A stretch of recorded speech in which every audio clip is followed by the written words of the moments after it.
Buckle your seatbelt, Dorothy.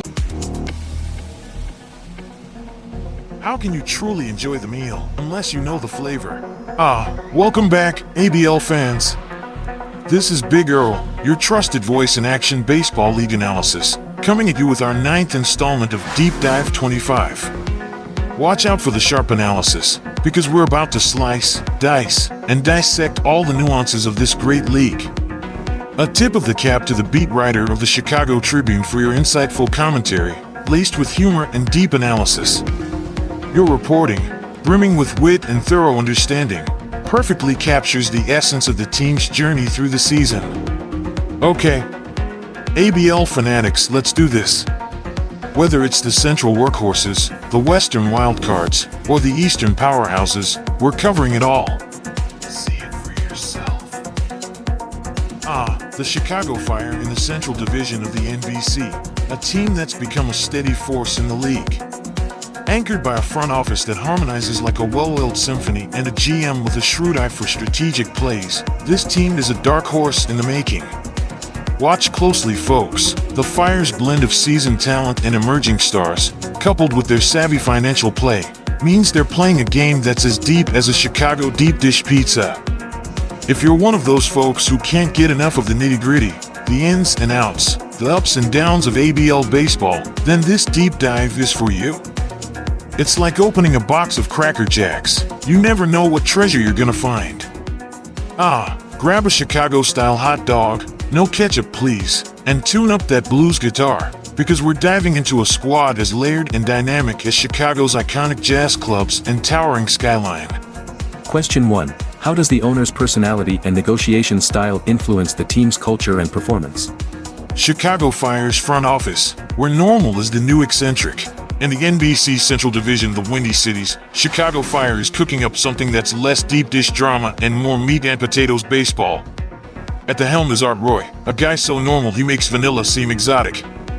This is a man who'd haggle over a contract while flipping burgers, without ever charring either. His right-hand man, GM Mike Hatton, is as temperamental as a Chicago winter, but as easygoing as a summer lakefront breeze. Talk about your four-season personality. Together, they've created a front office as finely tuned as a Chicago Symphony Orchestra performance, but with fewer tuxedos and more cliques. Add in coaches Bob Moran and David Price, and you've got a team that's as balanced as a Chicago voters' ballot, maybe even more so. Folks, this isn't a team aiming for the cheap seats, they're swinging for the orchestral section. Question 2. What roles do the front office and coaches play in the team's success or struggles? Are they aligned with the owner's vision? Chicago Fire's quest for glory, a symphony led by front office and coaches. In the high-stakes world of the Action Baseball League, the Chicago Fire's 1981 campaign is shaped by a symphony of front office and coaching staff, each playing a pivotal role in the team's quest for glory. At the forefront is General Manager Mike Hatton, a shrewd tactician with 28 years under his belt, orchestrating the team's strategy to align with owner Art Roy's playoff ambitions.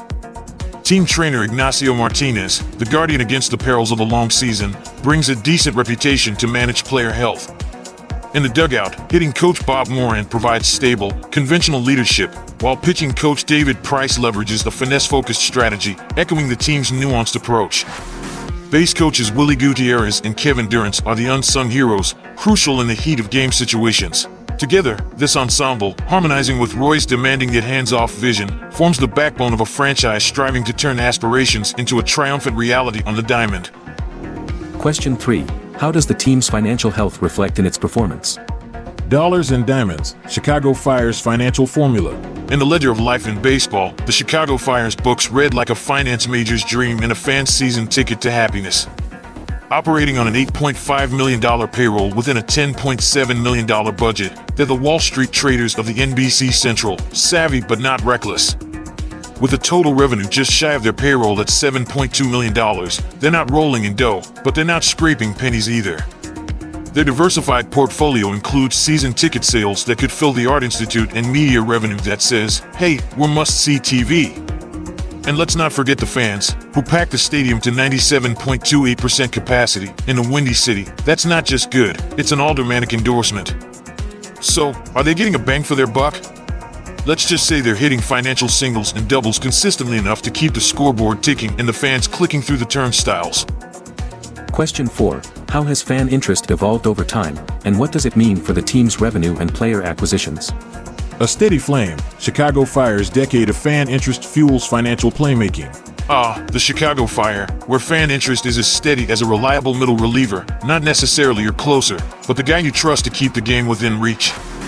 From 72 to 81, the interest levels have swayed more gently than a Sinatra tune, peaking at 86 and 79 and never falling below 75.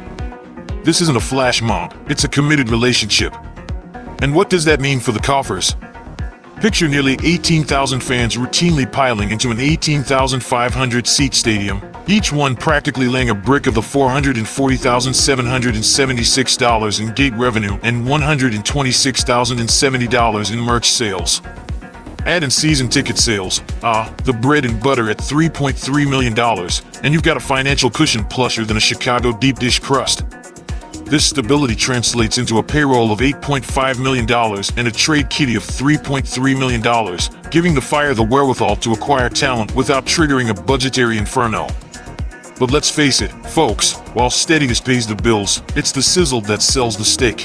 If the Fire want to turn this warm hearth into a roaring blaze, they'll need more than stability. They'll need the kind of excitement that comes only from champagne corks popping in a championship locker room. Question 5. What is the current mood among the fan base, and how could it impact the team in the short term? The Windy City's barometer, Chicago Fire fans' mood as a short-term game changer. Chicago Fire fans, the human embodiment of the phrase cautiously optimistic. With a loyalty rating marked as good and a fan interest that's not just steady but actually inching up like a well-placed fastball, these aren't just fair-weather fans, these are your trench warriors. The stands? Nearly bursting at the seams with a 97.28% fill rate. It's like a summer barbecue, everyone's invited, and they're all waiting for the sizzle. In the short term, this buoyant crowd is the Fire's 10th man, ready to be the wind beneath their wings or the gust that knocks the opposing pitcher off balance. But let's not mince words, this is Chicago, and the mood can change faster than you can say Windy City. If the Fire fizzles out, expect those cheers to turn into jeers and that packed stadium to look more like a ghost town. The message is clear, the Fire has the fans' attention and goodwill, for now. So, the question isn't if this mood can impact a team, it's how swiftly can the Fire seize this gust of positive energy before it turns into a chilling headwind. Question 6. How is the team faring in the league standings, and what factors are contributing to their performance? A warm fire or just smoldering coals? Chicago's standings and the stats behind them. The Chicago Fire, hovering above mediocrity like a seagull over a Lake Michigan picnic. With a 10-9 record and a winning percentage of 52.6%, they're the baseball equivalent of a lukewarm deep dish, palatable but not what you're bragging to your out-of-town friends about. Only 2 games behind in their division and sporting a run differential of plus 11, they're like a Chicago driver, adept at maneuvering but not quite in the fast lane. And let's chat about those playoff odds, shall we? At 35.1% for conference playoffs and 22.4% for division, it's akin to the likelihood of spotting a Hawks fan at a Bulls game, possible, but don't bet the farm on it. Their ELO rating sits at a respectable 1,512.8, but with a 30-day change of just plus 0.1, they're as stable as a city alderman's re-election campaign. And their WAR stats? Decent, but the wins minus WAR figure of 4.11 suggests they've left some opportunities on the field, like a tourist leaving Chicago without trying a hot dog. In short, the Fire are at a crossroads, and their upcoming series against Minneapolis could decide whether they're Windy City wonders or just another could have been. Question 7. What are the team's odds of making the playoffs on a divisional and conference level? Roll the dice or fold? Chicago Fire's playoff odds in numbers and nuances.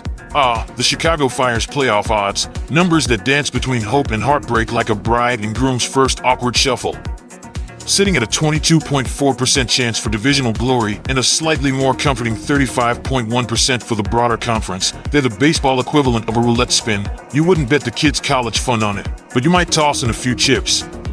They're that guy at the poker table who could either have a full house or be bluffing with a pair of 2s. In essence, they're in the game but not exactly holding the trump cards. With numbers like these, they're in striking distance of becoming contenders or reseeding into better luck next year territory.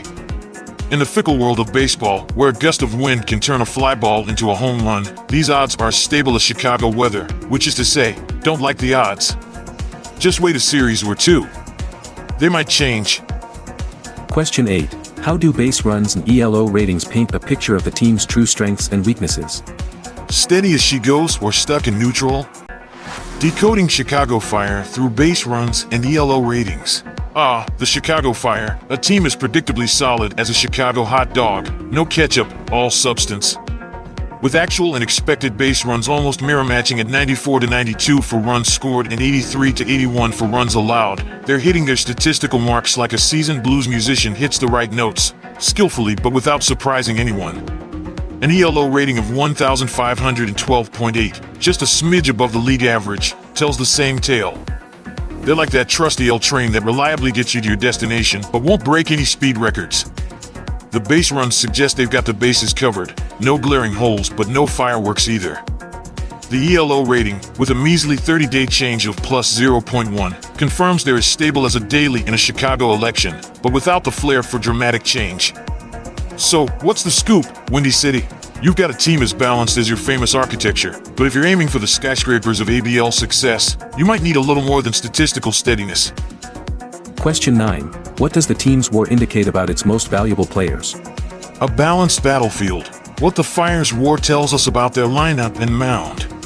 The Chicago Fire's WAR stats, numbers that make fantasy baseball managers more giddy than a fan in the Chicago grounds bleachers. With a batter WAR of 3.13 and pitcher WAR of 2.76, the Fire's lineup and mound are as balanced as a Chicagoan's diet of deep dish and Italian beef. That total WAR of 5.89? It's the statistical proof that this team isn't relying on one superstar to carry them. No, they're more of an ensemble cast, like an improv group where everyone gets a laugh. And that wins minus WAR of 4.11 is about as close as you can get without being on the nose. So what's the takeaway? This isn't a team of one-hit wonders, it's more like a solid album with no filler tracks. They're earning their wins without any smoke and mirrors, just good old baseball. So, who's their MVP? Hard to say without individual WAR stats, but it's clear they've got a few ringers both in the dugout and the bullpen. In the grand scheme of ABL, the Fire's WAR is basically saying, hey, we've got the talent. Now, who's going to be our breakout star? Keep your scorecards handy, folks. This team's tale is still in the making. Question 10. How have injuries impacted the team's performance and depth? The DL Diaries. Why one injury could make or break the Chicago Fire. The Chicago Fire, luckier in the injury department than a cat with 9 lives. Just one player on the DL, out for 21 days, and only $7.7 thousand worth of salary parked on the injury list? That's like being upset your pizza only has 9 types of cheese instead of 10. But let's not whistle past the graveyard. One injury, depending on who it is, could mean more than a bench warmer getting a moment in the sun. It could be the domino that turns a well-oiled machine into a game of musical chairs, with everyone scrambling for a spot when the music stops. So yes, the Fire may be the picture of health now, but as any seasoned fan will tell you, sometimes, it's that one goat that can curse you. Keep those rosaries and rabbit's feet handy, Fire fans. The season's long, and Lady Luck is known to play the field. Question 11. What do the team's batting statistics reveal about its offensive capabilities? Swinging for singles, the Chicago Fire's offense needs a power boost. The Chicago Fire, masters of getting on base but not exactly the kings of the long ball. With a batting average of .281 and an on-base percentage of .348, they're like that reliable friend who always shows up to the party but never brings the fireworks. They're getting hits and avoiding strikeouts like a pro dodging the tab at a bar, but when it comes to power, they're more of a sparkler than a Roman candle. Slugging at .416 and an isolated power of .135? Not terrible, but definitely not the stats of a team that's going to light up the scoreboard with home runs.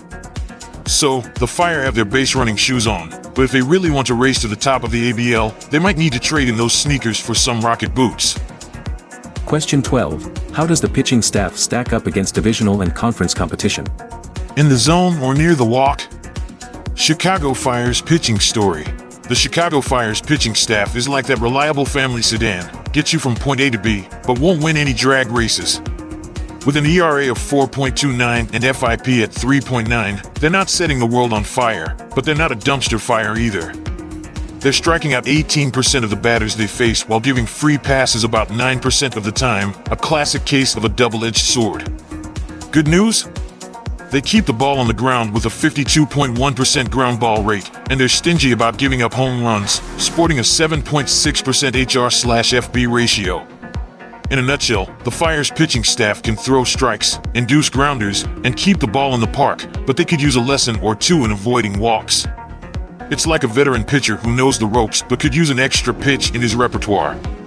So, Fire fans, while your pitchers aren't exactly the second city's second coming of Cy Young, they're not throwing in the towel either. Question 13. Are the team's fielding statistics a strength or a weakness? A tale of two halves. Chicago Fire's fielding saga. The Chicago Fire's fielding is like a split personality, Dr. Jekyll in the infield and Mr. Hyde in the outfield. With a total zone rating of 2.02, they're putting on a clinic at first and third base, but their outfielders might as well be using fly swatters instead of gloves. Their defensive efficiency of 0.688 says they could be tighter. It's like a screw that's in place but could use another turn. The error count sits at a modest 6, and they've turned 16 double plays, so they're not exactly handing out gifts. But, the outfield assists and runners thrown out percentages say the arm cannons are alive and well. Overall, the Fire's fielding is a mixed bag. You've got some golden moments and a few that you'd rather forget, like your high school yearbook photos. So, will the real Chicago Fire fielding please stand up? The season's young, and the gloves still got some shaping to do. Question 14. What do base running stats say about the team's tactical approach? The Chicago Fire on the base paths. A tale of missed opportunities. The Chicago Fire's base running. Folks, it's like a gambler who keeps hitting on 17. The ambition is admirable, but the strategy is questionable. With a stolen base percentage languishing at 54.5%, they're practically sending out engraved invitations to opposing catchers. Their weighted stolen bases at -0.27 suggests that their daring dashes are more of a liability than an asset. It's like swiping a bag of chips when you could have had the whole grocery store. Sure, they're getting on base with 134 singles, 55 walks, and 18 hit by pitches, but they're squandering those chances faster than a rookie blowing his first signing bonus. All said and done, the Fire could use a crash course in base running 101. The talent's there, but it's high time the brains caught up to the feet. Question 15. Who are the standout performers in batting, and what do their stats reveal? The Fire's triple threat, Gomez, Morales, and O'Donnell light up the box score.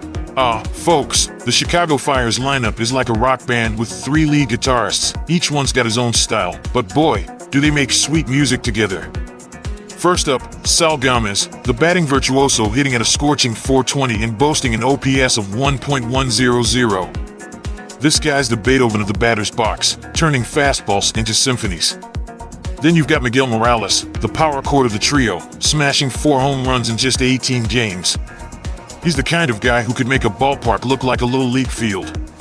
And let's not forget Alex O'Donnell, the rhythm guitarist, if you will.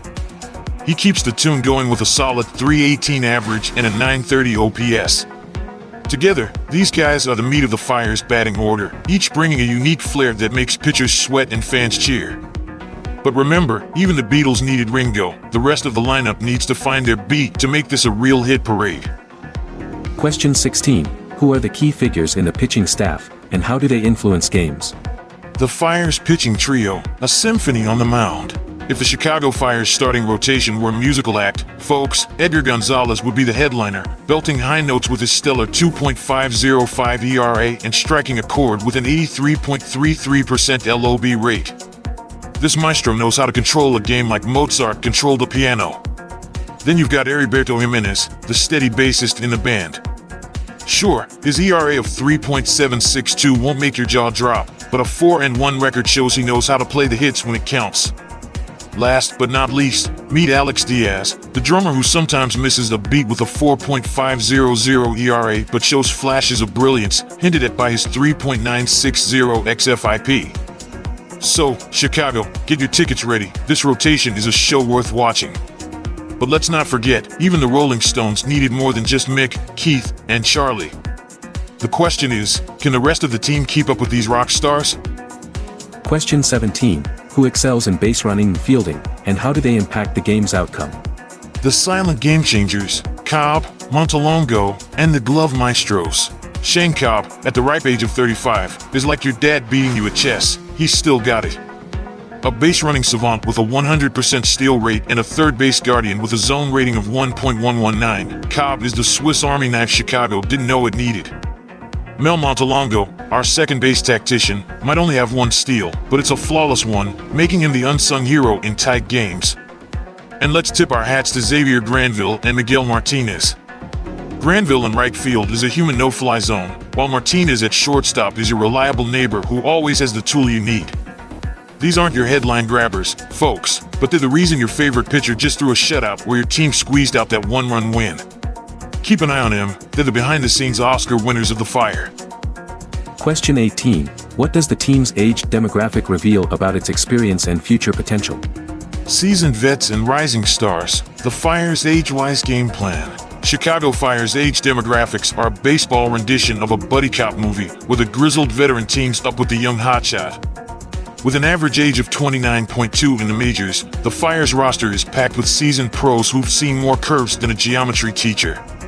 But don't think this team is just living for the moment. Oh no, they've got a pipeline that's younger than a TikTok trend. The AAA folks are ripe and almost ready at around 28, while the A and the squads are bubbling with youngsters in their mid-20s and early 20s, respectively. It's a blend of win now and prepare for later, like mixing a shot of espresso with a slow-brewed coffee. So, Fire fans, whether you're in it for today's thrills or tomorrow's promise, this team has your ticket to both. Question 19. Who has had the best batting and pitching games, and what do these performances signify for the team? Flashy feats and mound marvels, the Fire's season-defining moments. Individual games that make you go, wow, the Chicago Fire has had its share this season. Take Miguel Morales' April outing against the Detroit Dukes. The guy was hitting like he had radar in his bat, notching 4 hits and crossing the plate thrice. Then there's Sal Gomez, who was busier than a one-armed wallpaper hanger in his game against the Atlanta Kings, racking up 3 hits and a pair of ribbies. But let's not ignore the mound maestro, Edgar Gonzalez, who made the Phoenix Firebirds look like they were swinging at mist, delivering a 9-inning, 13-strikeout shutout that'd make Sandy Koufax tip his cap. These aren't just hot performances, they're potential season catalysts. So, Fire fans, if these guys can keep summoning their inner Babe Ruth and Cy Young, we might just be looking at a season for the ages. Keep the popcorn ready. Question 20. What does your gut tell you about this team in the 1981 championship season and the Grand Tournament of Champions? Trusting the gut on Fire's title hopes in 81. Alright, Fire fans, here's the unvarnished truth from a gut that's seen more hot dogs and double plays than most. Your boys in red and black are sizzling this 81 season. Sure, they've got the kind of roster that makes fantasy league players drool, balanced, deep, and versatile. But remember, baseball's not played on paper, it's played between the foul lines. Edgar Gonzalez is the ace up your sleeve, a hurler so good he could probably strike out a tornado. When it comes to the Grand Tournament of Champions, that's when the rubber meets the road, or the cleat meets the dirt, if you will. They've got the depth for the long haul and enough flashbulb moments to fill a highlight reel. But can they keep their cool when the postseason furnace cranks up? That's the million-dollar question. If the stars align and the baseball gods are generous, don't be shocked if the Fire are the last team standing. But as we all know, baseball is as predictable as a cat on a hot tin roof. So sit tight, folks, this ride's just getting started. Question 21. What is the team's history in the Grand Tournament of Champions? Decades of Fire, a G2C retrospective. Listen up, Fire fans, let's take a stroll down memory lane, where the bases are loaded with nostalgia and the outfield is full of what-ifs. From their 1972 rookie run to last year's tango with the Detroit Dukes, the Fire have been as consistent in the G2C as a ballpark hot dog, always there, sometimes surprising, but never to be underestimated. They've tasted the glory of a National Baseball Conference championship in '73, but also know the sting of sitting it out, like in '77. But here's the kicker, this team is seasoned, like a well-worn glove. They've had their highs and lows, but they're always in the conversation when it comes to the G2C. In the unpredictable theater of postseason baseball, that experience is as valuable as a closer with ice in his veins. As they rev up for the 81 season, the question isn't whether they'll make a splash, but how big the splash will be. And who knows? Maybe this is the year they go from the history books to the trophy case. Question 22. What is the team's history in previous seasons? Fire's flickering flame, a decade of hits and misses. gather round, ABL aficionados, for a quick history lesson on the Chicago Fire, a team that's been oscillating between sizzle and fizzle since its inception in '72. Kicking off their existence with a playoff-worthy 88-74 record, they set the bar high, only to stumble in '74 and '75 with sub-500 seasons. But don't count them out, they've bounced back more times than a rubber ball on a trampoline. The late '70s saw them sniffing at the playoffs again, and the '80s? Well, they're off to a decent but not dazzling 10-9 start. In a nutshell, they've got a lifetime winning percentage of .522, have danced into the playoffs 5 times, and their financial roller coaster would make Wall Street jealous. The team's stats have been as consistent as Grandma's meatloaf, batting around .250 and holding a steady ERA of about 3.45. So, as we're ankle deep into the '81 season, the question looms like a hanging curveball. Is this the year they go from flickering flame to full-blown blaze? Given their track record, I'd say don't bet against them, but maybe keep a fire extinguisher handy. Question 23. What's your take on last season? The 1980 Fire season, a high-stakes game of inches and dollars. The 1980 Chicago Fire season, a roller coaster of a year where the highs were as exhilarating as a deep dish pizza and the lows as disheartening as a November breeze off Lake Michigan. Clinching their division with an 87-75 record, they turned Chicago grounds into a hotbed of baseball mania, packing in almost 1.5 million fans. Don't let the modest .253 batting average fool you. These guys were clutch when the bases were juiced. The pitching staff had a few bumps, like a potholed street in February, but held on with a 4.04 ERA. And let's talk moolah. The team shelled out a lavish $7.2 million on payroll, but hey, they still ended the year $3.3 million in the black. Alas, their G2C dreams were smothered by the Detroit Dukes. So, they were close but no cigar, kind of like a deep dish that needed 5 more minutes in the oven. But it set the table for what could be a sizzling '81 season. Stay tuned, folks. Question 24. How does what happened in the 1980 season reflect on the 1981 early campaign? The 1981 Fire season, where the echoes of yesteryear meet today's reality. The 1981 Chicago Fire, where the afterglow of the 1980s near-miss brushes up against the cold dawn of a new campaign. With a 10-9 start, the team seems to be treading water more than riding a wave. Call it the precarious balance between swagger and stagger. Financially speaking, someone's tightened the purse strings after last year's high-rolling payroll, leaving us to wonder whether they're penny-wise or pound-foolish. The fan turnout's still decent, but let's be real, these folks are as eager for a title as a parched fan is for a cold beer on a hot day. Pitching? Still a concern. That ERA's ticked up a smidgen from last year's 4.04 to 4.29, making you wonder if someone's arm is going to fall off before October. On a brighter note, the bats are hotter than a jalapeno, hitting at a .281 average early on. But the season is young, and whether these Fire boys can use 1980 as a launch pad or find themselves stuck in a Groundhog Day of almost remains the $64,000, or should I say, 10-9, question. Question 25. What is your take on the current roster? 1981 Chicago Fire, a team balancing between boom and bust. The 1981 Chicago Fire roster, like a rock band that just released a hit album, they're dealing with the pressure of an encore. Starting pitchers? 2 thumbs up for Jimenez and Gonzalez, but Tony Espinal needs a tune-up, sporting an ERA that's more alarming than the Fire's bullpen phone ringing. Speaking of which, Oscar Roa, the closer, is more meltdown than lockdown with a 10.29 ERA, and long reliever Gia-Long Mack is offering more free passes than a carnival ride. Catchers Jose and Dave Martinez are flirting with the Mendoza line. Let's hope they're at least gold glovers behind the dish. Infielders Cobb and Gomez are doing the heavy lifting, while Martinez and Villarreal are no slouches either. Outfield? Miguel Morales is the man, a regular sultan of SWAT in the making. Hernandez and Espinoza? Solid as a rock. The lineup is built like a well-layered cake, sweet but can crumble if the core ingredients, bullpen, don't hold up. Danny Alvarez's herniated disc? That's the kind of pain no chiropractor can fix, and it might just throw a wrench in their pitching depth. So, Fire fans, the 1981 season looks promising, but hang on to your seatbelts. It's going to be a roller coaster ride of heroic hits and heartbreaks.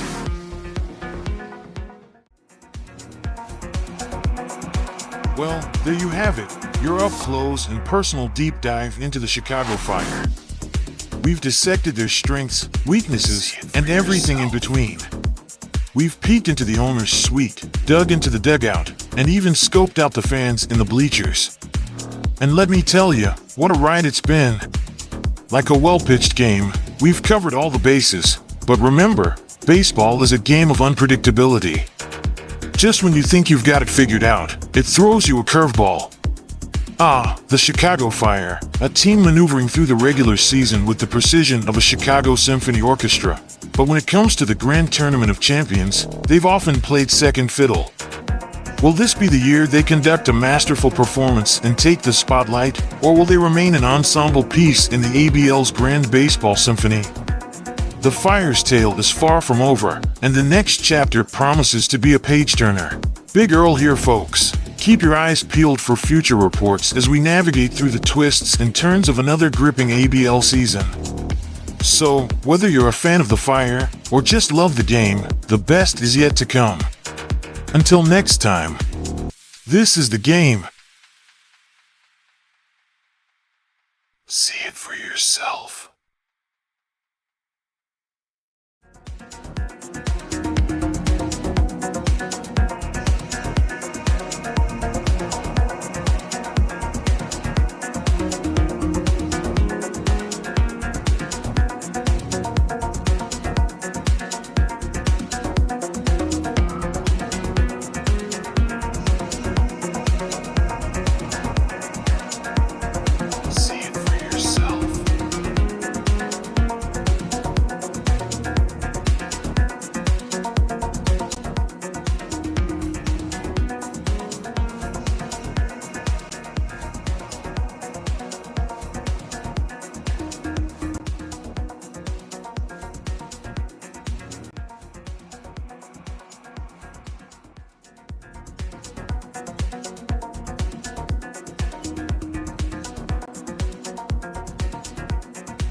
Unfortunately, no one can be told what the Matrix is.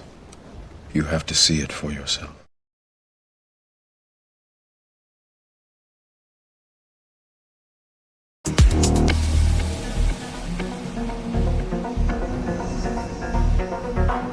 See it for yourself.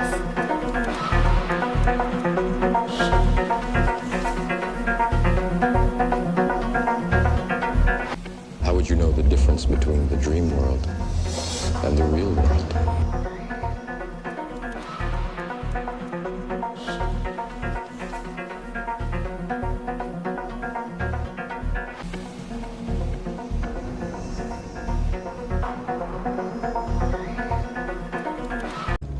You take the red pill, you stay in Wonderland, and I show you how deep the rabbit hole goes.